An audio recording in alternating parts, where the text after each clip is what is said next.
역대하 32장 1절부터 23절까지 말씀을 한 절씩 교독하겠습니다. 이 모든 충성된 일을 한 후에 아수르 왕 사네립이 유다에 들어와서 견고한 성읍들을 향하여 진을 치고 쳐서 점령하고자 한지라. 히스기야가 사네립이 예루살렘을 치러 온 것을 보고 그의 방백들과 용사들과 더불어 의논하고 성 밖의 모든 물 근원을 막고자 하매 그들이 돕더라. 이에 백성이 많이 모여 모든 물 근원과 땅으로 흘러가는 시내를 막고 이르되 어찌 아수르 왕들이 와서 많은 물을 얻게 하리요 하고, 히스기야가 힘을 내어 무너진 모든 성벽을 보수하되 망대까지 높이 쌓고 또 외성을 쌓고 다윗성의 밀로를 견고하게 하고 무기와 방패를 많이 만들고 군대 지휘관들을 세워 백성을 거느리게 하고 성문 광장에서 자기 앞에 무리를 모으고 말로 위로하여 이르되 너희는 마음을 강하게 하며 담대히 하고 아수르 왕과 그를 따르는 온 무리로 말미암아 두려워하지 말며 놀라지 말라.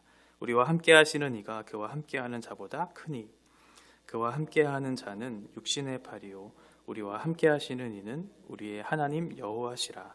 반드시 우리를 도우시고 우리를 대신하여 싸우시리라 하매 백성이 유다 왕 히스기야의 말로 말미암아 안심하니라. 그 후에 아수르 왕 사네립이 그의 온 군대를 거느리고 라기스를 치며 그의 신하들을 예루살렘에 보내어 유다 왕 히스기야와 예루살렘에 있는 유다 무리에게 말하여 이르기를 아수르 왕 사네립은 이같이 말하노라. 너희가 예루살렘에 에워싸여 있으면서 무엇을 의뢰하느냐. 히스기야가 너희를 꾀어 이르기를 우리 하나님 여호와께서 우리를 아수르 왕의 손에서 건져내시리라 하거니와 이 어찌 너희를 주림과 목마름으로 죽게 함이 아니냐. 이 히스기야가 여호와의 산당들과 제단들을 제거하여 버리고 유다와 예루살렘에 명령하여 이르기를 너희는 다만 한 제단 앞에서 예배하고 그 위에 분향하라 하지 아니하였느냐. 나와 내 조상들이 이방 모든 백성들에게 행한 것을 너희가 알지 못하느냐. 모든 나라의 신들이 능히 그들의 땅을 내 손에서 건져낼 수 있었느냐. 내 조상들이 진멸한 모든 나라의 그 모든 신들 중에 누가 능히 그의 백성을 내 손에서 건져내었기에 너희 하나님이 능히 너희를 내 손에서 건지겠느냐. 그런즉 이와 같이 너희는 히스기야에게 속지 말라. 꾀임을 받지 말라. 그를 믿지도 말라. 어떤 백성이나 어떤 나라의 신도 능히 자기의 백성을 나의 손과 나의 조상들의 손에서 건져내지 못하였나니 하물며 너희 하나님이 너희를 내 손에서 건져내겠느냐 하였더라. 사네립의 신하들도 더욱 여호와 하나님과 그의 종 히스기야를 비방하였으며 사네립이 또 편지를 써 보내어 이스라엘 하나님 여호와를 욕하고 비방하여 이르기를 모든 나라의 신들이 그들의 백성을 내 손에서 구원하여 내지 못한 것 같이 히스기야의 신들도 그의 백성을 내 손에서 구원하여 내지 못하리라 하고, 사네립의 신하가 유다 방언으로 크게 소리질러 예루살렘 성 위에 있는 백성을 놀라게 하고 괴롭게 하여 그 성을 점령하려 하였는데 그들이 예루살렘의 하나님을 비방하기를 사람의 손으로 지은 세상 사람의 신들을 비방하듯 하였더라. 이러므로 히스기야 왕이 아모스의 아들 선지자 이사야와 더불어 하늘을 향하여 부르짖어 기도하였더니 여호와께서 한 천사를 보내어 아수르 왕의 진영에서 모든 큰 용사와 대장과 지휘관들을 멸하신지라. 아수르 왕이 낯이 뜨거워 그의 고국으로 돌아갔더니 그의 시내전에 들어갔을 때에 그의 몸에서 난 자들이 거기서 칼로 죽였더라. 이와 같이 여호와께서 히스기야와 예루살렘 주민을 아수르 왕 사네립의 손과 모든 적국의 손에서 구원하여 내사 사면으로 보호하심에. 같이 읽겠습니다. 여러 사람이 예물을 가지고 예루살렘에 와서 여호와께 드리고 또 보물을 유다 왕 히스기야에게 드린지라. 이후부터 히스기야가 모든 나라의 눈에 존귀하게 되었더라. 아멘. 히스기야는 우리가 잘 알고 있는 것처럼 종교개혁을 이루었던 훌륭한 왕으로 평가된 그런 왕입니다. 선하고 의로운 일, 그리고 하나님 앞에 진실함으로 그렇게 행했던 사람이죠. 그리고 모든 일을 함에 있어서도 하나님의 뜻을 따라서 한 마음을 정해서 하나님 앞에 행한 왕으로 평가되었고, 그래서 하나님 앞에 충성된 그런 일꾼으로 평가된 사람입니다. 그런 히스기야의 하나님에 대한 태도와 하나님에 대한 신실한 믿음을 가지고 행했던 그 모든 결과물들이 32장 1절에서 이야기하는 것처럼 그의 모든 충성된 일에 대한 일들을 얘기하고 있습니다. 그런데 보통 충성된 일을 하고 난 이후에는 하나님께서 그에 대한 칭찬과 올바른 정당한 그런 평가들이 나왔어야 할 텐데 이 충성된 일 후에 아수르가 쳐들어왔다고 기록하고 있습니다. 우리가 계속해서 이스라엘 역사들을 살펴보면 하나님께서 이방 나라들을 통해서 그의 백성들을 심판하시는, 그의 도구들을 사용하셔서 심판하시는 내용들을 자주 보게 되는데 그 원인이 보통은 그들의 죄로 인해서 하나님께서 그들을 돌이키시는 방법들을 사용하시기 위해 그들을 사용하는 것을 살펴보게 되는데 오늘 같은 사실 이 상황들은 사실은 납득이 되지 않는 상황들일 수도 있을 것 같아요. 하나님께서 히스기야의 충성된 일을 다 보시고 난 이후에 아수르가 쳐들어오게 된다는 것은 우리가 보통 상식적으로 생각했을 때는 납득이 되지 않는 그런 일들로 받아들일 수 있을 것입니다.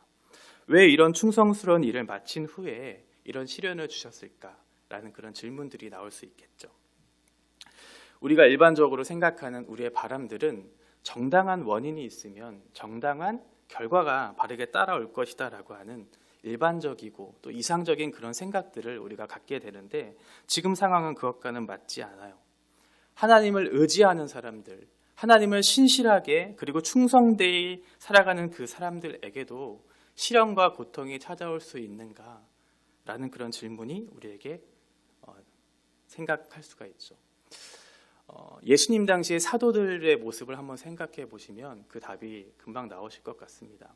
사도들 또 그들을 따랐던 제자들의 모습들, 사도행전 5장 41절의 말씀처럼 사도들이 예수 그리스도의 이름을 위해서 능력받기를 기뻐했다라는 것, 그의 이름 때문에 능력받기에 합당하게 여김을 받은 것 때문에 기뻐하였다는 그 표현처럼 오히려 예수님을 믿음으로 인해서 인생의 어려움이 찾아오는 그런 경우들을 우리가 경험하게 되는 그런 모습들도 살펴볼 수가 있죠. 그래서 하나님의 백성들도 얼마든지 고난을 당할 수 있고 어려움을 당할 수 있지만 중요한 것은 무엇이냐면 똑같은 그 상황이 우리에게 주어진다 할지라도 그 고난, 그 어려움, 그 목적이 다르다는 것을 우리가 살펴보아야 할 것입니다. 그리고 그 고난 중에 우리가 말씀을 듣고 그 말씀을 따를 수 있는 힘이 우리에게 필요함을 또한 생각해 보아야 할 것이죠. 아수르가 예루살렘을 제외한 유다의 46성읍들을 다 점령했어요. 그리고 예루살렘의 남서쪽에 있는 블레셋 국경 지역에 있는 라기스를 치고 이제 예루살렘을 포위하는 그런 절체절명의 위기 속에 지금 상황이 그려지고 있습니다. 히스기야는 이러한 어려운 상황 속에서 어떻게 대처해야 할까요? 열왕기하 18장과 19장에 걸쳐서 나오는 지금 평행 본문에 보면 지금 우리가 읽었던 2절에서부터 8절까지의 본문의 내용은 기록되어 있지 않습니다. 오히려 히스기야가 그런 아수르와 그 아수르의 위협과 사네립의 요구 속에서 자신의 어떤 부당한 그런 대우 속에서도 오히려 자기가 범죄하였다고 그렇게 이야기하며 그의 조공을 바칠 것에 대해서 그 곡간을 내어주고 성전 문 안에 있는 금 기둥들까지 금들을 다 벗겨내서 그렇게 비참한 모습들, 비굴한 모습들을 그렇게 그려지고 있지만 오늘 역대기는 그런 부정적인 모든 이미지들을 생략하고 아수르와의 전쟁에 대비하는 모습을 그 과정들을 그려주고 있습니다. 먼저는 그가 행했던 것은 예루살렘 성을 지키려고 하는 그 과정들, 그 속에서 최선을 다하는 모습을 그려주고 있어요. 자기의 책임을 다하는 모습이죠. 어떻게 했냐 하면 먼저는 방백들 그리고 용사들과 더불어 의논하였어요. 절대 권력을 갖고 있었던 왕인 히스기야가 지도자들과 함께 의논하면서 올바른 결정을 할 수 있도록 혼자 결정하지 않은 그런 모습을 보게 됩니다. 그리고 먼저는 성 밖에 있는 물의 근원들을 이렇게 제거해버리죠. 차단시켜버리죠. 왜냐하면 아수르가 오랜 시간 그 속에서 머무르면서 전쟁하려면 물이 필요할 텐데 그것들을 다 차단하고 또 성벽을 보수하고 망대를 쌓고 바깥에 있는 이중 외성을 쌓으면서 그 외적인 준비들, 성을 견고하게 하는 그런 준비들을 하게 됩니다. 그리고 전쟁에 필요한 무기와 방패를 만들고, 그리고 군대 지휘관들을 통해서 군대를 재정비하는, 그러니까 이제 전쟁을 하기 위한 만반의 준비를 다 한 것이죠. 외적으로는 완벽하게 준비한 것이죠.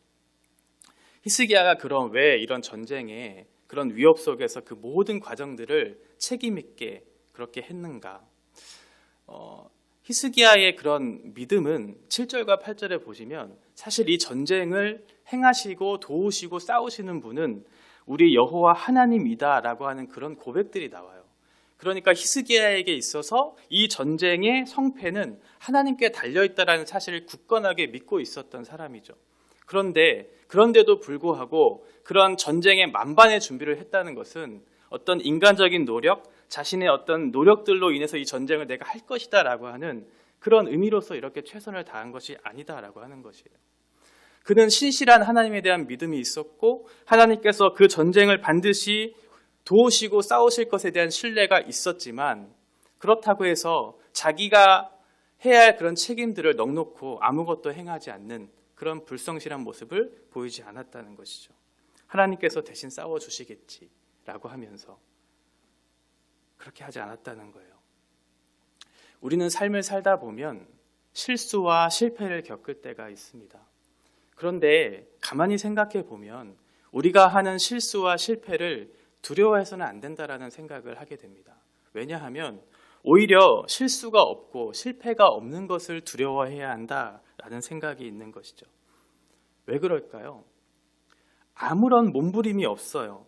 하나님의 말씀을 따라 살아가고자 하는 그런 몸부림이 없다면, 그렇게 무감각하게 살아간다라고 한다면 우리에게 실수와 실패를 경험할 수 있는 그런 조건들도 없어지는 것이죠. 그것이 더 비참하고 불행한 인생이죠. 하나님의 도우심을 신뢰한다면 신자된 책임을 다하면서, 그러면서 하나님을 신뢰하는, 하나님께서 우리에게 맡겨주신 자리에서 최선을 다하면서, 그러면서 하나님의 도우심을 구하는 것이 올바른 태도이지, 믿음을 빙자해서 무책임하고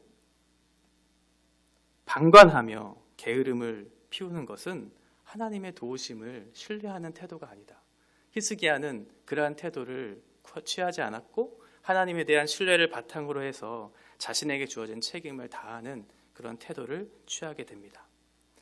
그리고 두 번째는 이제 7절과 8절에서의 어떤 그 히스기야의 백성들을 향한 연설이 나오고 9절부터 19절까지는 아수르의 사네립의 신하였던 랍사게와 또 아수르의 왕이었던 사네립의 편지들을 통해 하나님의 백성들과 왕과 하나님을 조롱하는 그런 내용들이 대조되고 있는 것을 살펴볼 수가 있습니다. 7절과 8절에서는 히스기야는 백성들을 모으고 이제 이사야를 통해서 들려주는 그 선지자의 메시지를 전하게 되죠. 이사야 10장 24절의 말씀과 같이 아수르가 너희를 칠지라도 그를 두려워하지 말라. 하나님이 직접 그것을 도우시고 하나님께서 싸우시겠다라는 메시지를 전하게 되죠. 그리고 여호수아에게 했던 그 말씀과 같이 너희는 강하고 담대하라. 마음을 지켜라. 하나님께서 도우시고 싸우실 것이니 너희는 염려하지 마라 라고 그렇게 권면합니다. 첫째는 성을 쌓으면서 외적으로 준비했다면 이제 그들의 백성의 마음을 강하고 담대하도록 외적으로 내적으로도 준비될 수 있는 그런 권면들의 말씀들이 들려지고 있죠. 그런 하나님의 말씀, 선지자를 통해서 히스기야가 전했던 그 하나님의 말씀이 들려주고 있는 한쪽과 9절에서는 이제 세상 속에서 말하고 있는 사람의 말들이 들려지고 있어요. 아수르 왕 사네립의 사자로 온 랍사게가 이것은 사네립의 말이다라고 하면서 너희가 대체 무엇을 의뢰하느냐? 너희 왕 히스기야는 너희들을 깨어서 거짓말하고 있는 사람이 아니냐? 여호와께서 구원해 줄 것을 말하고 있지만 너희들 한번 생각해봐라. 우리 아수르가 그동안 행했던 과정들, 이 업적들을 한번 살펴보아라. 우리가 이기지 못한 나라가 있었느냐? 우리의 신이 다른 신들을 이기지 못한 신이 있었느냐라고 하면서 너희의 그 왕에 대한 조롱, 그리고 그들이 믿는 하나님에 대한 조롱을 통해서 그들이 스스로 꺾일 수 있도록 사기를 꺾고 있는 그런 모습들을 보게 되죠. 히스기야와 유다 백성들, 이사야를 통해서 들려주신 하나님의 메시지가 들려주고 있고 사네립의 그 메시지가 들려주고 있는 이 상황 속에서 그 두 가지 언어 속에서 이들은 선택했어야 할 것입니다. 세상적인 메시지, 세상에서는 이렇게 우리에게 얘기하고 있고 나의 경험과 너의 실력과 너의 지식을 의지해서 그것을 따라 살려고 우리에게 요구하고 있지만 하나님께서는 우리에게 시련이 닥쳐올 그때에도 여전히 우리에게 말씀하고 있다라고 하는 사실이에요. 그런데 그 말씀이 안 들리는 이유는 세상이 너무나 현실적이고 설득력이 있고 합리적이기 때문에 그 말씀이 들리는 것이죠. 우리에게 고난과 어려움과 시련이 믿는 사람들에게도 주어집니다. 그런데 우리가 그 하나님의 말씀에 귀를 기울이지 못하는 것은 여전히 하나님께서 우리에게 말씀하고 있지만 그 소리보다는 현실적인 대안, 우리에게 당장 이것들을 해결해 줄 수 있는 어떤 문제를 해결해 줄 수 있는 대안들이 그 소리가 너무나 더 크기 때문에 우리가 바른 선택을 하지 못하게 되는 경우들이 있는 것이죠. 그래서 히스기야는 하나님의 말씀을 전하면서 그 세상의 말들이 유다 백성들을 혼란시키게 빠지는 그 상황 속에서 어떠한 선택을 할까라고 하는 그런 태도를 취할 때 어떻게 했냐면 하나님 앞에 기도했습니다. 이사야와 더불어 하늘을 향해서 허공에 대해서 아무 신이나 그렇게 나에게 이런 어려움이 있으니 도와달라고 얘기하는 것이 아니라 나를 구원하시고 우리의 싸움을 대신 싸워주시고 도와주실 여호와 하나님에 대한 분명한 목적과 뜻을 따라서 하나님 앞에 기도했다라고 하는 것이죠. 히스기야는 아주 훌륭한 왕이었어요. 열왕기서에서는 부정적인 이미지를 겪고 있는 그런 내용들을 담고 있지만 역대기에서 얘기하는 것은 우리가 이런 어려움 속에서 이 고난과 어려움을 닥쳐왔을 때 우리가 어떻게 삶을 대처해야 되는지 이 히스기야의 삶의 태도를 보면서 우리에게 말씀해주고 있는 그런 상황들 같습니다. 세상은 우리의 마음을 너무나 잘 알죠. 사탄이 그렇죠. 그래서 우리의 마음의 중심을 잘 살펴서 그 마음을 잘 조종해서 유혹하게 해요. 아수르가 정복하는 과정들을 너희들이 만약 봤다면 올바로 판단해라. 그렇게 우리에게 이야기하죠. 당장 눈앞에 보이는 일로 우리를 시험해요.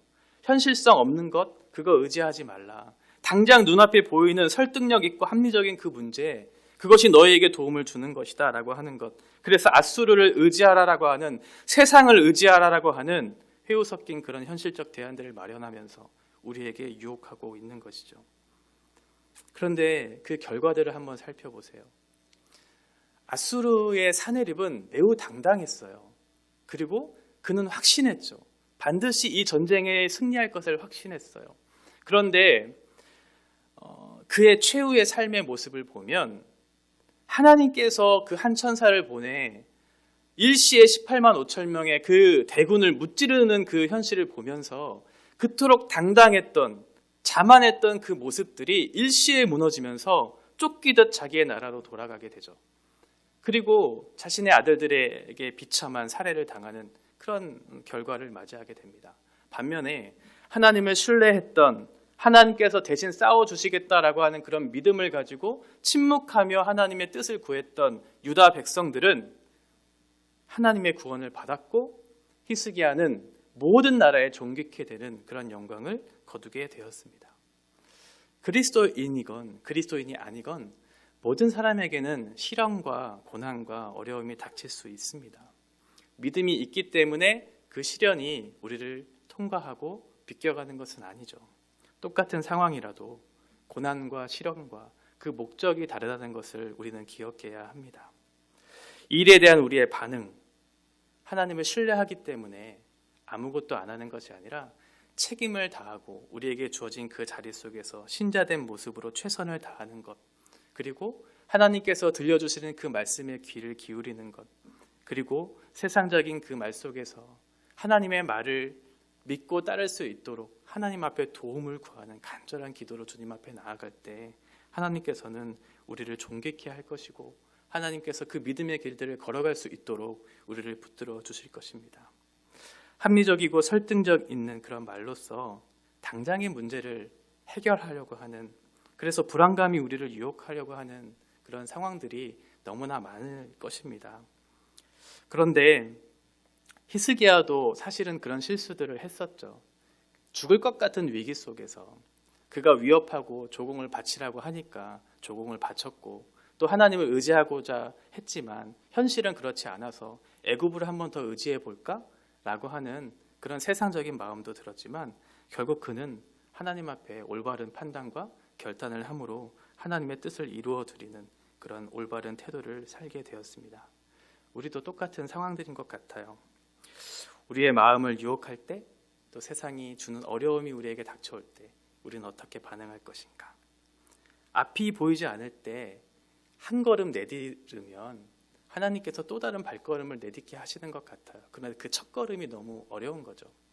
한 발을 내디뎌서 하나님 앞에 가까이 가고자 할 때 하나님은 두 발을 걸으셔서 우리에게 다가오시는, 오히려 우리가 생각하는 것 이상으로 하나님의 일하심을 보여주시는 그런 신실하신 우리의 하나님이심을 믿고 우리의 주어진 자리에서 최선을 다하되 그것이 하나님의 말씀을 따라 믿음으로, 또 그렇게 하나님 앞에 간절히 기도함으로 우리를 구원하시고 최종적으로 우리를 존귀케 하실 그 영광의 날이 있다는 사실을 기억하면서 이 길들을 걸어가는 저와 여러분의 삶이 되어지기를 원합니다. 기도하겠습니다. 거룩하신 하나님 아버지, 은혜를 감사합니다. 오늘 이 하루도 하나님께서 우리에게 주시는 말씀이 우리의 생명의 양식이 되어지기를 원합니다. 이 땅에서 살아가는 동안 우리의 삶이 무겁고 또 어렵고 힘들고 지치고 힘든 그런 여러 가지 일련의 과정들이 있을 텐데, 그러함에도 불구하고 그것을 주신 하나님의 뜻이 무엇인지를 바르게 살필 수 있는 하나님에 대한 신실한 믿음을 갖고 이 길들을 걸어가기를 원합니다. 이 땅에서 사는 동안 주님께서 주시는 그 소명과 사명을 따라 저희들이 신실하게 주님 앞에 살아갈 수 있도록 도와주시고, 이 세상의 어떠한 유혹과 삶의 현실적 대안들이 우리를 조종하고 유혹하려고 할 때에도 우리에게 주신 하나님의 신실한 말씀을 붙들고 간절히 기도함으로 그 뜻을 따라 살아가는 하나님의 거룩한 백성들로 살아갈 수 있도록 저희들을 붙드시고 저희들을 인도하여 주시옵소서. 예수님의 이름으로 기도합니다. 아멘.